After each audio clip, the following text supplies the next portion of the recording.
Yasujiro Ozu's Tokyo Story is a wonderful masterpiece in cinema.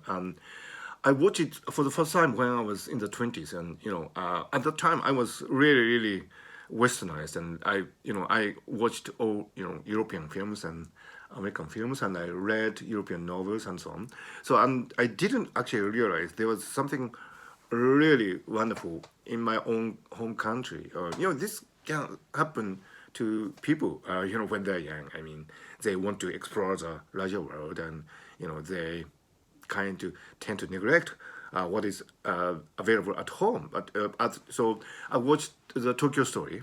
Um, at the first viewing, I couldn't really grasp the meaning of it, but on the second viewing, I was really moved, and something happened, and I was on the Shinkansen train bound for Onomichi, which is one of the you know locations of the film, and I went there to search for the remnants of the film, because the film was shot in Onomichi, and it was a time of cherry blossoms, and it was really beautiful cherry blossoms blooming everywhere, and I really cherished that memory. Um, when I was in the UK doing my postdoc in Cambridge, there was a viewing of Tokyo Story in London, and I went there. And at the time, I really cried. It was dark, so it was okay. But the film, seeing in London, very far from home, was so moving, and so I cried, and that was a really memorable time of my life. Tokyo Story is really moving because it depicts the human condition in a realistic way.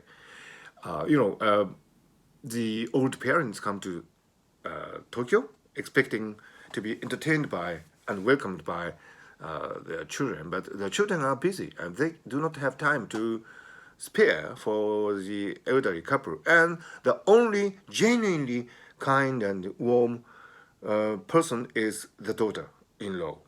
But actually, the son is gone because of the war. So it's not really a close relationship. It's a conceptual relationship. But even though the relationships are really remote, the daughter-in-law, played beautifully by Setsuko Hara, uh, shows all the warmth and kindness to the elderly people. And towards the end of the film, the grandmother falls ill, and children are summoned to Onomichi, and from them there's this really godlike procession of scenes lasting about 30 minutes, and at the end, the daughter-in-law, played by Setsuko, confesses her true feelings to the father-in-law, played by Chishu Ryu, and that is the most satisfying and moving scene of the whole film. Up to then, everybody was being diplomatic. This is a great observation of Ozu.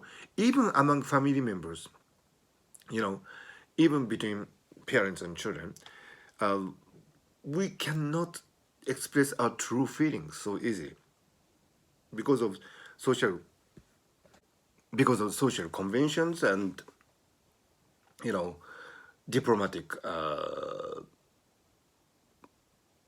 considerations. Yeah, there is diplomacy even among family members, and so you cannot really express your true feelings. So at the very end of the film, as Setsuko Hara, who has been radiantly warm towards the parents-in-law, she expresses her true feelings, how she's feeling lonely, how she's, feeling that the days are passing without any meaningful events, because her beloved husband is was probably dead during the war, and she feels that she cannot really be alone forever, but she cannot say these things to the father-in-law, and so this confession is all the more moving, and but you would feel that every person in the film had some confessions to make, actually,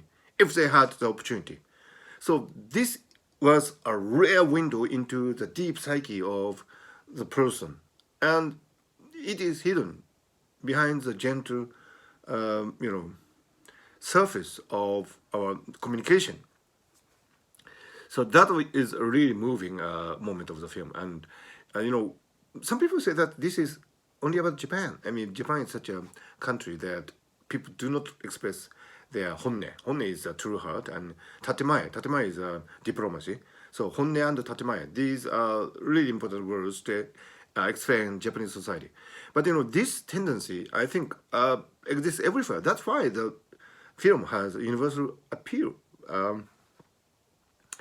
Even for Japanese like me, the Tokyo Story is an idealized picture of the past, and the world depicted in the film does not exist anymore.